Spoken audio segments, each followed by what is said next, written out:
If you have a loose bracket or brace and it's sliding on your wire, causing an annoyance or some irritation, you can take a piece of wax, doesn't have to be very big, and right over the brace, just smush it on,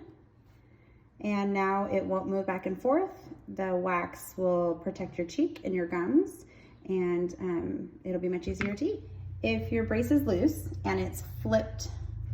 to the other side, you can use your fingers or some clean tweezers and just rotate it back over, and then go ahead and place your wax right over it, like that.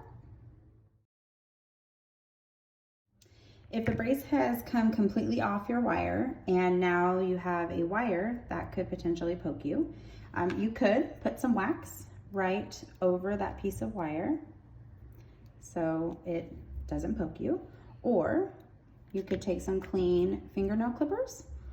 and go right up against the brace in front of it and just go ahead and clip it right there, and then you can place wax over that. If your wire comes out of the back brace like this, and now that wire is kind of poking you, you could take your finger, make sure they're clean, and tuck the wire under the hook. If that is still bothering you, then we suggest getting some clean fingernail clippers right up against the brace in front of it, and just go ahead and clip that wire off, and then you can put wax right over it.